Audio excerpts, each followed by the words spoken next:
Thanks for listening to another life-transforming message from the team here at C3 Southwest Washington. To find out more about our church, visit c3swwa.com.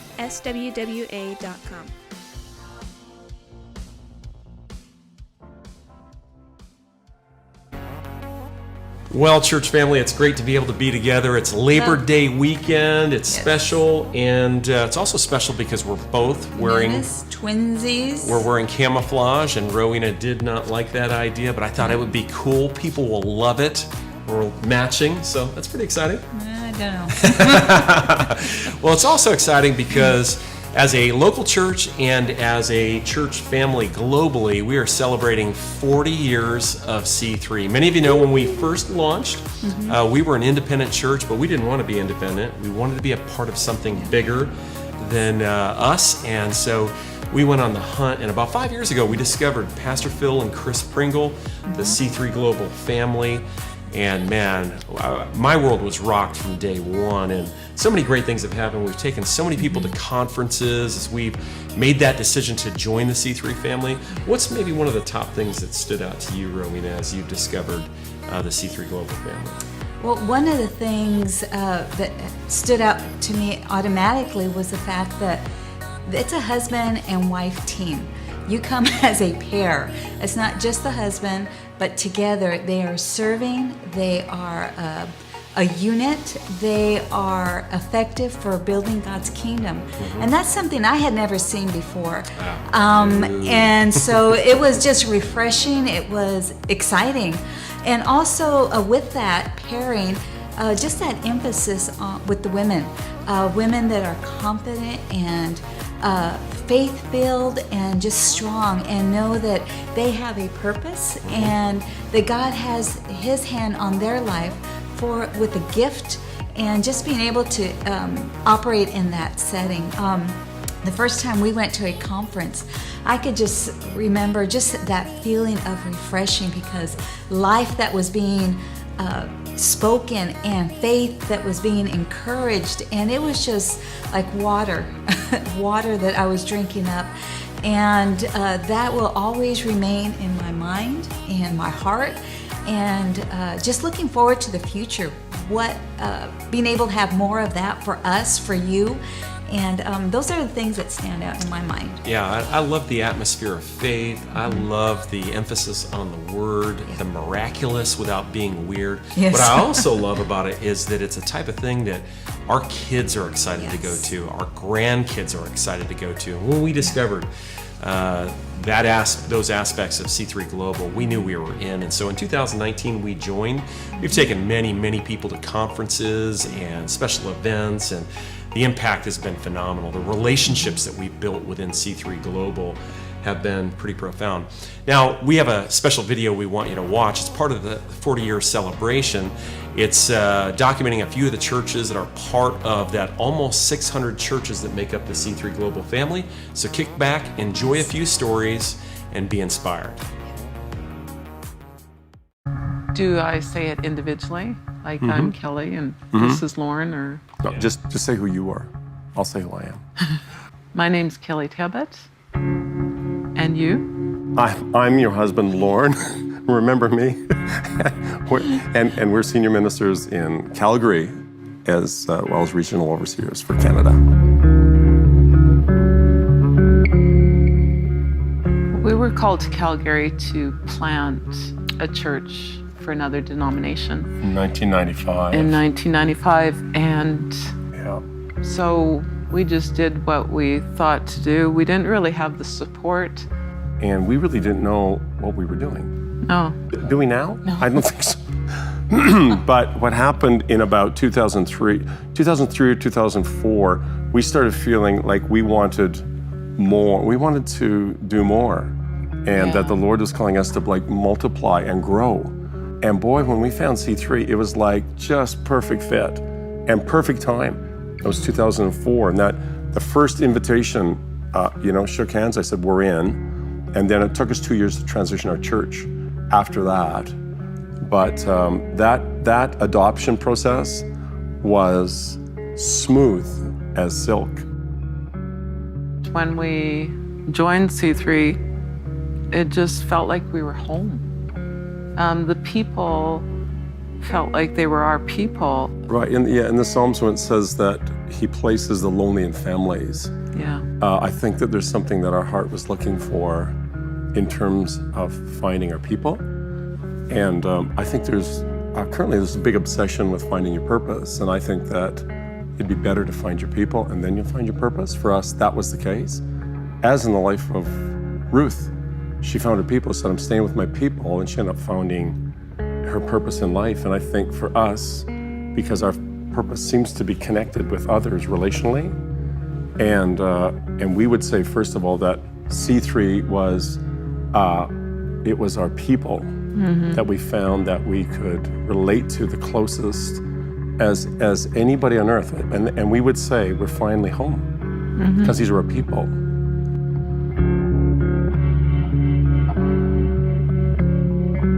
My name's Nathan, and I'm Lisa. and we pastor C3 Edinburgh.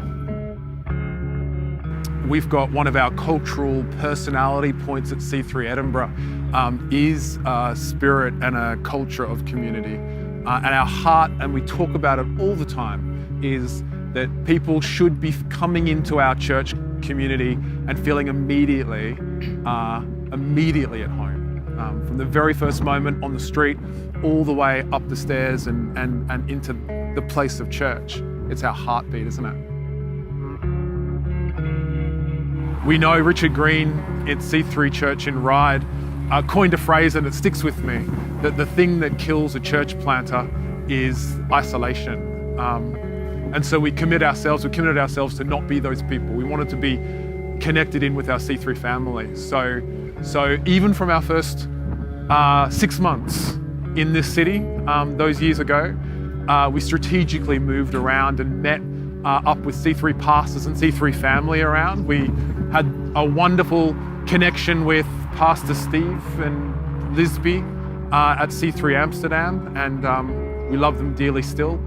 But we wouldn't have made it this far without the support of our family here in C3 Europe. In Europe, we've got people who have been running for 5 or 7 or 10 years, or people who've planted after us. And there's this amazing solidarity that happens. It's not competitive in any way, I wouldn't say. We reach out, I have Skype phone calls with people, cry, totally done that. But just people taking the time to create a space where the authenticity in the relationship can be shown, the vulnerability, the space of vulnerability in those relationships. You have to be able to talk about it as it is. And it's so hard, but so glorious. It's so rewarding and so painful all at once. Those feelings happen simultaneously, and you can't do it unless you're connected to people.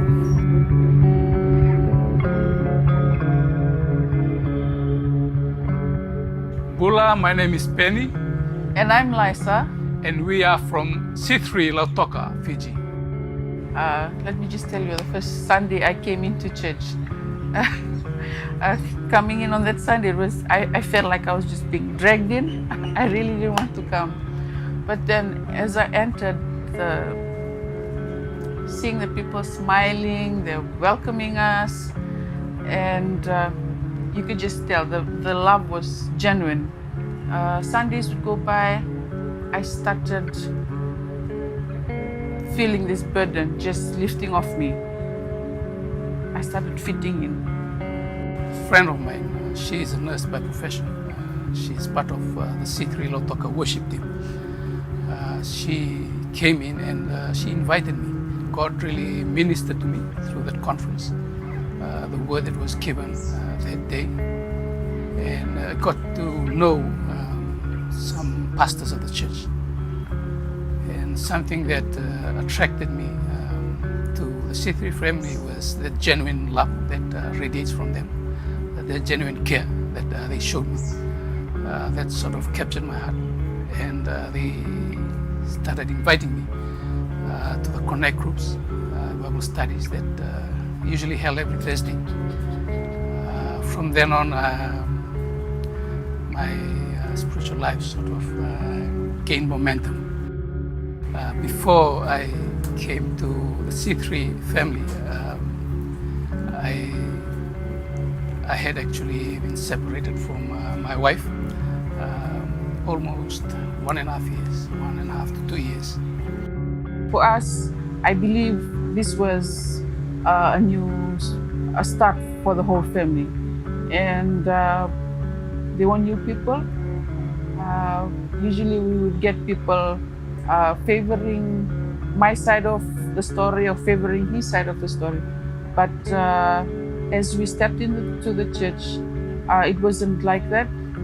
They just wrapped us in their arms, accepted us as we were as we came into the church. They'd say here, first time you come in, you're a visitor. Second time you come in, you're a family.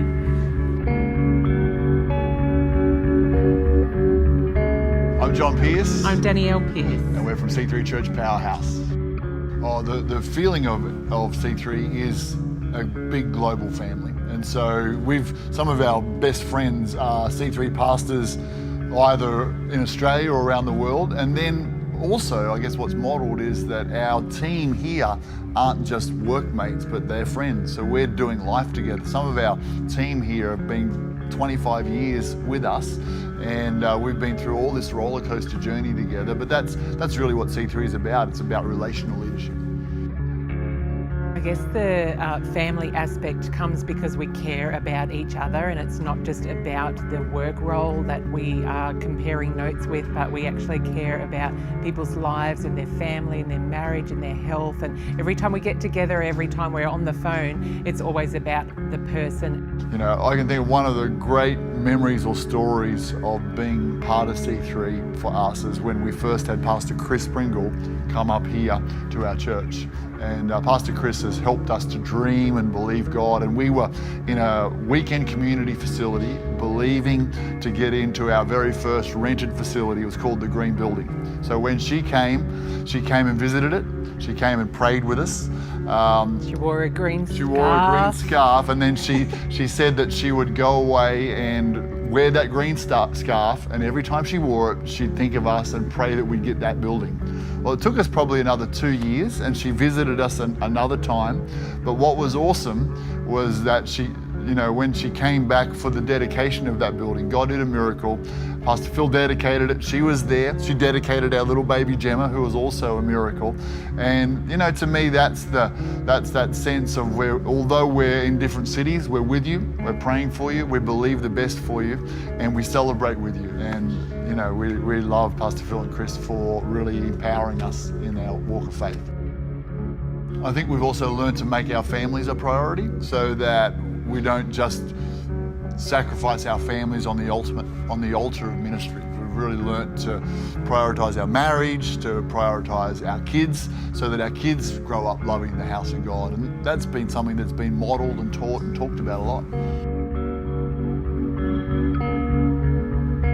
My name is Kwabena, and I go to Hope City Church, Accra. I was born in a Christian home, so I would consider that as being a Christian. But in terms of starting to have a personal relationship, I would say about 3 years ago. Coming to Hope City, the first time I entered Hope City, I just felt a warmth. I just felt family. There are people who walked up to me, were saying hello, were saying hi. And yeah, at the time just felt a bit awkward and in my face, but over time I came to see that this was not just a show, and this was really the heart of the people in the church. And when I think about it, the first thing that comes to mind is family. And I'm not just saying it, just to impress, but it warms my heart when I think about coming to church. I remember when I was younger, maybe about 6, 7, I would hide under my table, my bed, not to go to church because I just did not like it. But to go into our world and just let the life and the glory that He brings to our hearts shine through for people to see.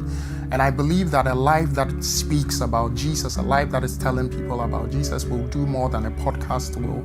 It will do more than a Sunday preach can ever do, because there's nothing better than a family to start making change in people's life. So I never really had a strong, intimate, vulnerable relationship with male figures until being a part of Hope City, Accra, and just starting to be committed, going to dinner parties. I've started to have relationships that have moved me out of my comfort zone. I never wanted that. I never really liked that, but now they are friends that I have that I can be vulnerable to. They encourage me, they push me, they challenge me, and I am accountable to. So I really value those friendships, and it helps to shape my day-to-day life and thinking, because these are men my age, my group, who are on a similar journey, just a heart that is committed and trying to figure out what this whole relationship with Christ is about.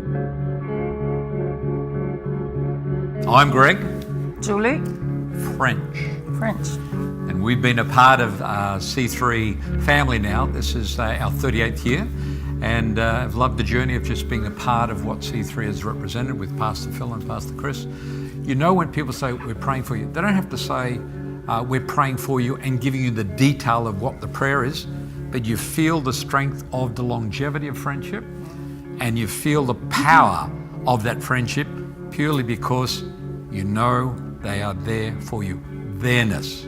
That's the beautiful thing about the C3 family. We have just so many amazing friends. With the McIntyres and the Pringles and the Kelseys, they all knew each other in those early years. They all so that was grew all up together. Which is wonderful, and even seeing them when they get back together again.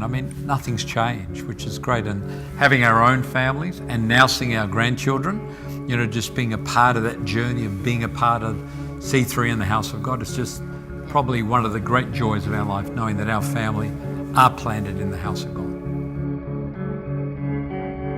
My greatest joy is my family, and that's probably why I love the C3 family, is I just love my kids. And now to be part of the C3 family, we just have more kids, and I love all of them. I think that time is likely measured in minutes, but life is measured in moments. The moments in ministry that are the most meaningful are the moments that we've had with people in our movement. And some of those moments are absolutely the richest for me. Here's what's miraculous for me that I never thought I would ever have in ministry is friends who you could be absolutely honest and open without feeling transparent, without feeling condemned or criticized. And we've had some significant things within our years that could have disqualified us from continuing in ministry, I suppose, or continuing even with the movement. I suppose we didn't get our hearts right. And these people would walk with us through. And I feel like the greatest privilege is being able to do not just ministry, but life with people. And so when we get together, we do church, but then we do life. And for us, that is one of the greatest joys of being part of ministry, is the lifelong relationships that we've developed. And after we've done our meetings and after we've done our prayer times and prophecy and push away the furniture and then have a dance party.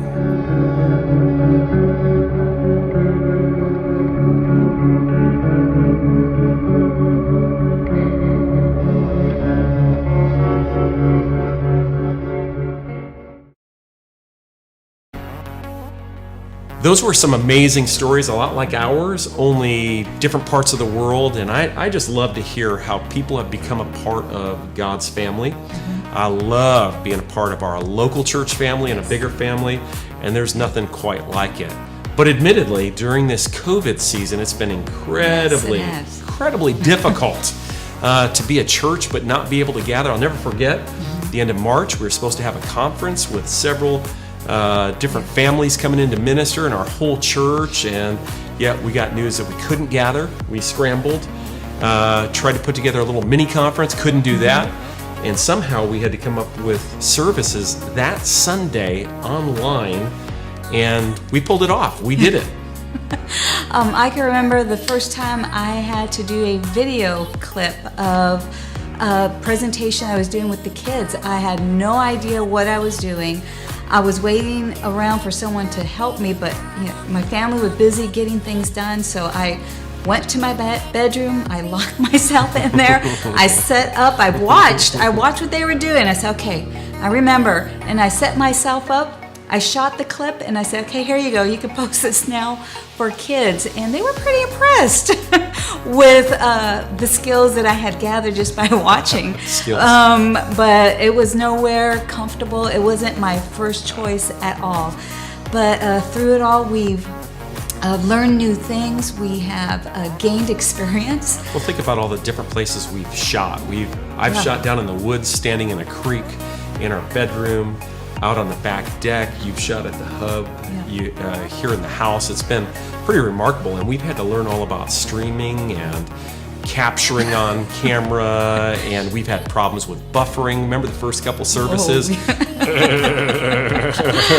song is that? But we've arrived at a spot where everybody's done such a great job, and with that, there are just so many people that we would need to thank. I don't know if we could thank them all, but first and foremost, to our entire church family for being patient, for getting together online, for those first few weeks, especially as we struggled with the technology, and all of your shares, your likes, your comments, your thumbs up emojis, and just going on the journey with us. We appreciate you so much.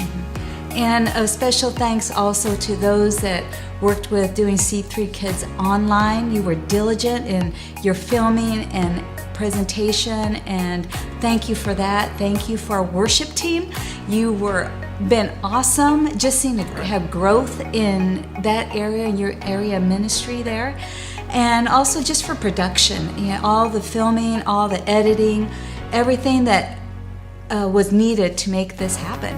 Yeah, we've shifted so many times, and then you add into the mix individuals who we called on to send in prayer or do an announcement. You'd think a 1-minute prayer was easy until you were assigned to do the 1-minute prayer, and I would get stories like, Pastor Steve, I hope this is okay. It took me 13 hours to come up with this 1 minute, and I was like, you don't need to spend that much time, but we appreciate all of you being involved. Special shout out especially to those who led Connect groups. Initially, that's kind of how we kept the church together, and then our Connect group leaders began to host watch parties in their homes, and that's been great. Special shout out to our mobility team, Josh and Trish, who helped us set up live gatherings for those who really knew that they needed to come together and needed to be able to worship together as a group.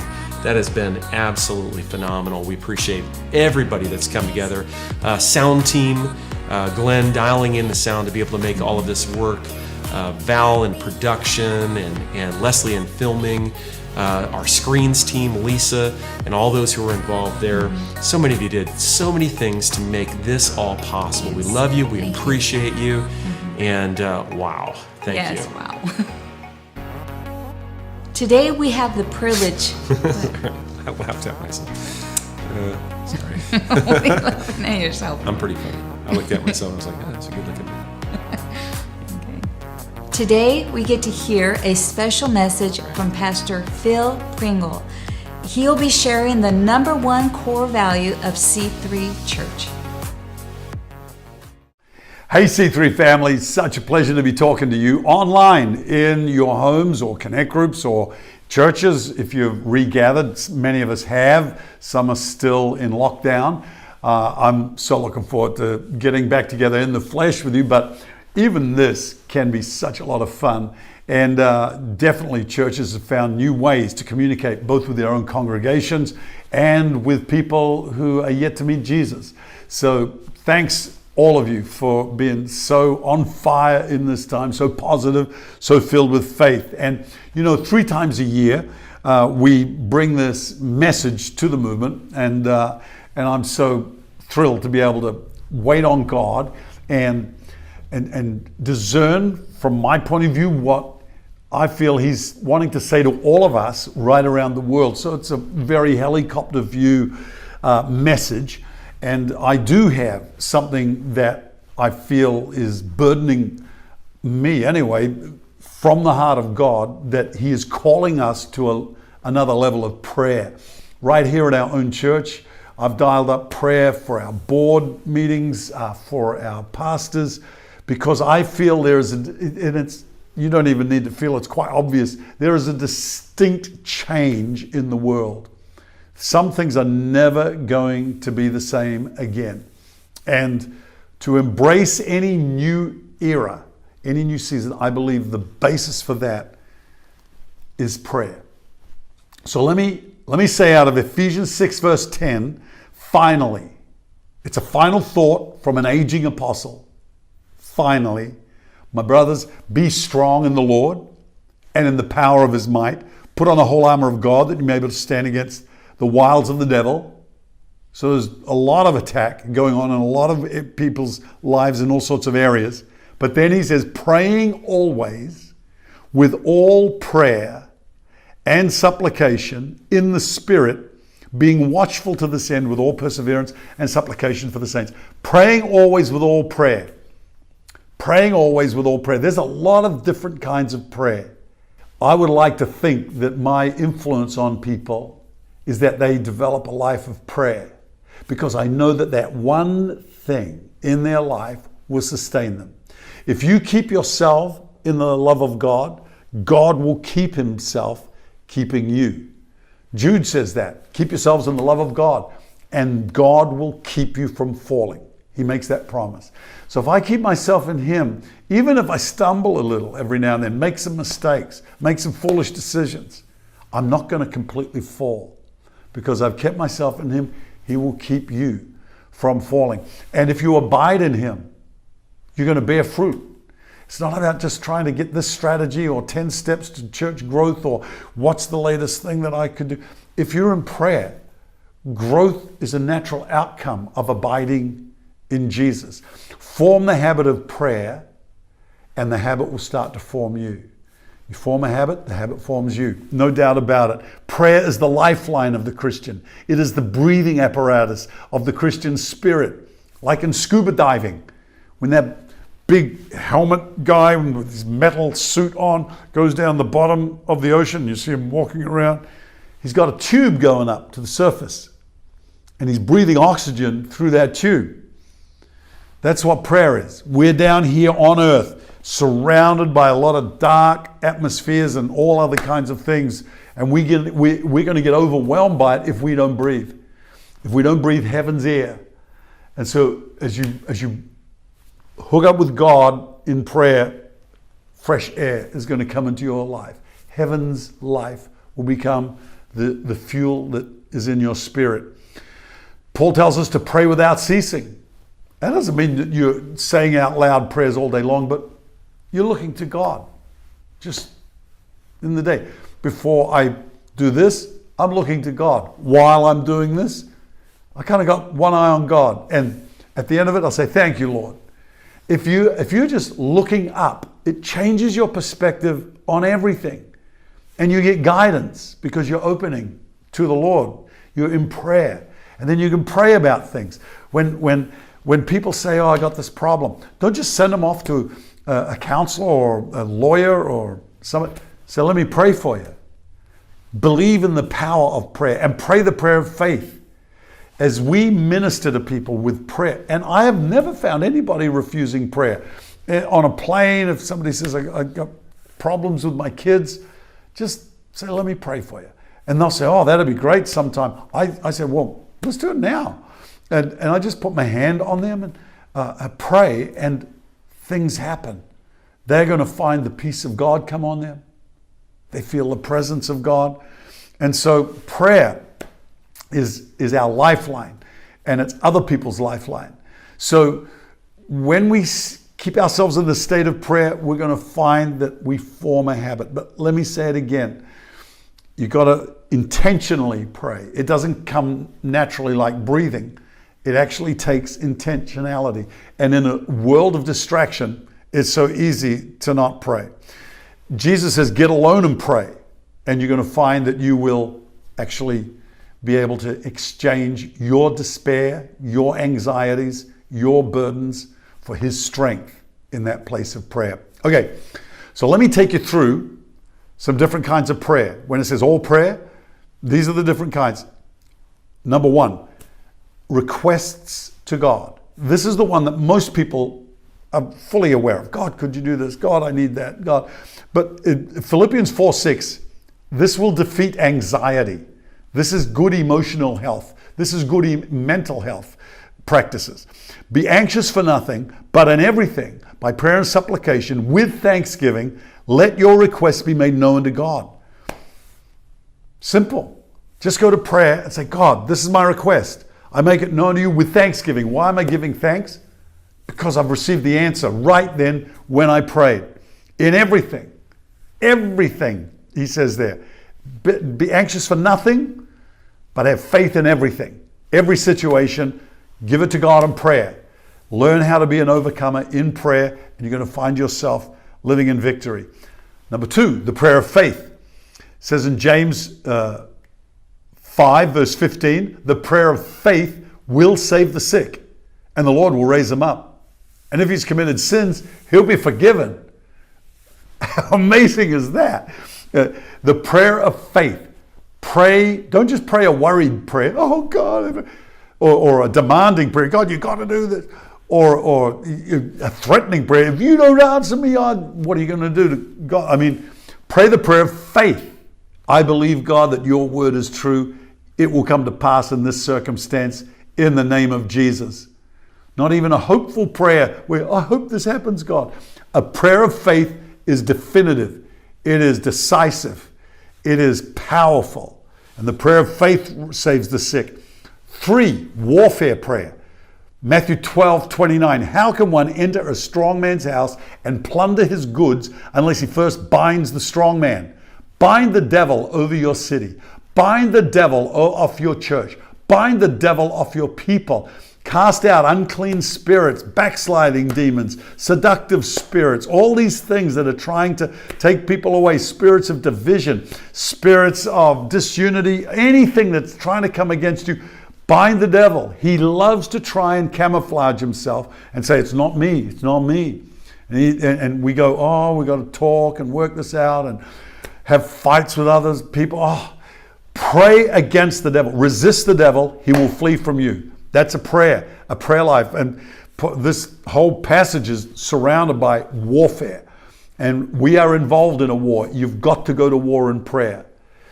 Push back the devil. Best to do it as a company of believers together, binding the works of darkness. Number 4 kinds of prayer. The 4th kind of prayer, intercession. Romans 8:26. The Spirit helps us in our weaknesses. We don't know what we should pray for, but the Spirit makes intercession for us with groanings which cannot be uttered. Deep groanings. Have you ever had that kind of prayer? When you're in the grip of the Spirit, you go, oh God. The groan reaches the throne. Sometimes it's not even words. It's just, oh, you're so burdened in a deep and wonderful, compassionate way about a situation. Take the burden of others on yourself. Say, God, that's what Jesus did. It's called intercession. Number 5, praying in the Spirit. This is what edifies ourselves and helps us understand some of the mysteries of God. 1 Corinthians 14 verse 4, he who speaks in a tongue edifies himself, builds himself up. He who prophesies edifies the church, which Paul prefers because he says, but that doesn't mean it discounts speaking in tongues. He's spoken tongues more than any of us. And then it says, but you, beloved, in Jude 1:20, but you, beloved, building yourselves up on your most holy faith, praying in the Holy Spirit. When you pray in tongues, you build your faith up. Also, Isaiah says, when you speak in tongues, you'll bring rest to your souls. So speaking in tongues is a spiritual power that connects you with the supernatural world. It's the least of the gifts, which is awesome because it's the lowest entry point into a supernatural lifestyle. And tongues is what takes you there. It unhooks your tongue from your brain and hooks it up to your spirit so that you are speaking mysteries to God. You're speaking in these beautiful worship things to God that only God in heaven can understand. United prayer. Number 6, I say to you that if 2 of you agree on earth concerning anything they ask, it will be done by my Father in heaven. Unite together with other believers in prayer. At least half of our life. our prayer life should be with others. Half of it on our own, half of it with others. When we pray together, we bring unity and power into the church. The place of agreement is the place of power. And you see it in the book of Acts. They all continued with one accord in prayer and supplication. And on that condition, the Spirit fell. Number 7, devotional prayer. And I'll finish with this. There are more. Maybe next session we'll go over those. But devotional prayer is super important. James 4 verse 8 says, draw near to God and he will draw near to you. Hebrews 10:22, let us draw near with a true heart and full assurance of faith. This is so amazing because in the Old Testament, just one person, Aaron the high priest, could approach God and go through the veils, and he was only allowed to go once a year. One person, once a year, from one family, the family of Levi. That was it. That was the only person who could get into the presence of God. But in the New Testament, when Jesus died, the veil was rent. And Hebrews tells us in no uncertain terms that now the way into the Holy of Holies, into the very presence of God, is available not just on one day a year, but every day of the year. Not just to one family, but to all families of the earth. Not just to one person, but to every single individual. This is why Jesus died, that the Father could have fellowship with you and me, that we could have a relationship with God, that we could come into his presence and know that we're in the presence of God. Not just suppose it or hope it or imagine it. You know you're there. You can feel it. You know you're there because you've come into another level, another frequency of understanding and perception, another level of consciousness where you're conscious of God. So I love you guys, and I'm so encouraged about all the great things that are happening all around our movement, even in lockdown. But let's dial up the prayer life as we move into a new season of post-COVID and find out the great things that God will do. He said, call unto me and I will answer you and do things for you that you know not. You'd never comprehend the great things that God can do if we just call on him. God bless you. Have an awesome weekend. So how good was that? That was amazing. Awesome. I love that prayer is the number one core value of C3 Global. And it's also our number one value. All throughout this COVID season, we prayed online, we prayed in Zoom meetings, we prayed all over the place. And beginning this Thursday, we are launching our Push Prayer Nights. So we want to invite you out to the C3 Hub this Thursday at 6:30 p.m. Students, men, women, come and join us for 1 hour. It's going to be dynamic, going to be prophetic. We're expecting God to heal, God to set free, but also we're expecting that we will shift things. We're going to pray until something happens. Amen. God wants to use us to change things here in Southwest Washington. God wants to use us to change things in your family's life. So let's respond to Pastor Phil's call to pray, and let's join this Thursday. What time? 6:30. 6:30. And for some small reason, if you can't be there in person, I think we're going to try to live stream it. We can get the technology to work. So see you there. See you. Bye.